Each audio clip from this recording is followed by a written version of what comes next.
Print email Facebook Twitter more Perth weather, rare storm front to bring flooding, strong winds to Batuagith. The cold front will be one of the worst to hit the state this year, according to the BOM. Play GIF 1 ambi settings. Winter is expected to well and truly hit Perth, with a rare storm system and cold front set to batter the west coast, bringing destructive winds, high tides and localized flooding ahead of a week of wet weather. A strengthening northerly flow and rain band ahead of a strong cold front will cause winds and rain to increase over western parts of the state on Monday and will move through the southwest on Tuesday. Bureau of Meteorology, BOM, duty forecaster Stephen McInnery warned the severe storm system and strong cold front would bring strong wind gusts.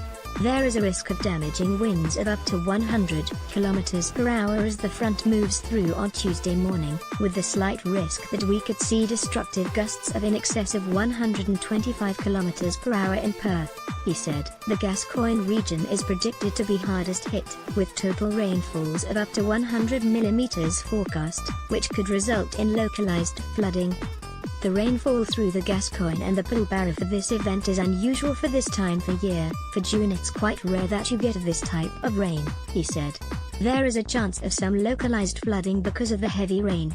Residents in the Pilbara, Southwest and Gascoyne regions are being warned to secure their properties, and tie down and pack away objects that might cause damage. As the front moves through the southwest of the state, there is that chance we will see those damaging winds for coastal areas between Exmouth and Walpole, so pretty much the whole west coast, Mr. McInnery said.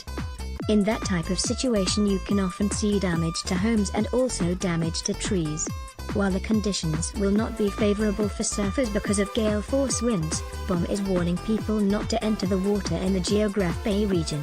We are also expecting quite high tides of up to 1.5 meters all the way from Shark Bay to Cape Lewin as this system moves through. Around Busselton we are expecting some quite high tides and potential for beach erosion, he said. Mr. McInnery said although the conditions were comparable to the weather patterns which led to recent Albany bushfires, the region had not seen the same prolonged dry spell beforehand. Conditions may well be similar to the Albany bushfire weather conditions as the front moves through because we aren't expecting huge amounts of rain around the Albany region, he said. Albany Mayor Dennis Wellington said property owners in the Great Southern needed to make sure any private burns were extinguished to avoid a repeat of last month's bushfire emergency. Just don't light any fires, he said.